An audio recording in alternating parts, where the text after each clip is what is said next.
2025च्या परीक्षेसाठी मागील वर्षीपासून सुरू केलेला आपल्या उत्तरपत्रिकेच्या मागील पृष्ठावरील या काही सूचना आहेत, म्हणजे विद्यार्थ्यांना गैरमार्ग गेल्यानंतर कोणत्या त्यांना शिस्तभंगाची त्यांच्या कारवाई कशी होऊ शकते याबद्दल सूचना वाचण्यासाठी विद्यार्थ्यांना आवाहन केले होते आणि त्याच्या सूचना सुद्धा समक्ष विद्यार्थ्यांसमोर वाचण्यात आलेल्या होत्या।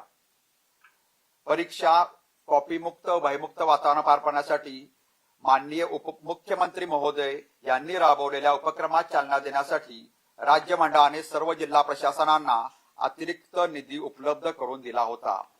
आता निकालाची ठळक वैशिष्ट्ये।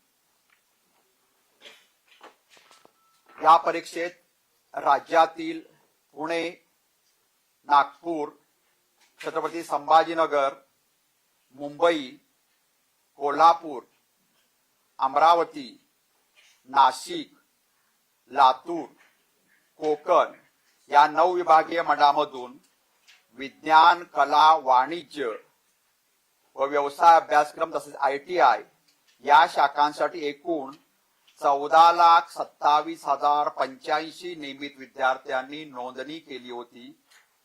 त्यापैकी प्रत्यक्ष 14,17,969 विद्यार्थी प्रविष्ट झाले होते आणि त्यापैकी 13,02,873 विद्यार्थी उत्तीर्ण झाले आहेत व उत्तीर्णतेची टक्केवारी 91.88% इतकी आहे।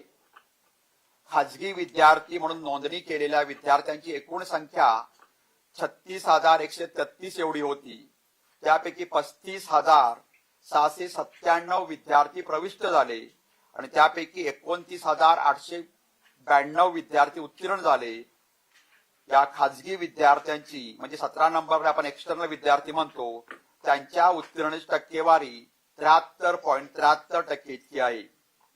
या परीक्षेत राज्यातील 9 विभागीय मंडळामधून सर्व शाखांमधून एकूण 42,388 रिपीटर म्हणजे पुनर्परीक्षार्थी विद्यार्थ्यांनी नोंदणी केली होती। त्यापैकी 42,024 विद्यार्थी प्रत्यक्ष परीक्षेत प्रविष्ट झाले आणि त्यापैकी 15,823 पुनर्परीक्षार्थी विद्यार्थी उत्तीर्ण झाले व त्यांची एकूण उत्तीर्ण टक्केवारी 37.65% इतकी आहे। या परीक्षेत राज्यातील 9 विभागीय मंडळामधून 7,310 दिव्यांग विद्यार्थ्यांनी नोंदणी केली होती।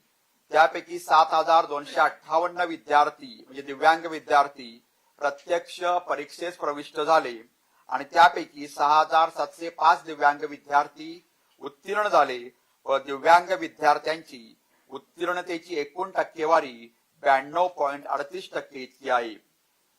12वी परीक्षेस नोंदणी केलेल्या सर्व पात्र दिव्यांग विद्यार्थ्यांना प्रचलित नियमाप्रमाणे सवलतीचे गुण देण्यात आलेले आहेत। सर्व या 9 विभागीय मंडळामधून नियमित विद्यार्थ्यांचा नेहमीप्रमाणे कोकण विभागाचा निकाल 96.74% इतका सर्वाधिक असून सर्वात कमी निकाल लातूर विभागाचा 89.46% इतका आहे। सर्व विभागीय मंडळातून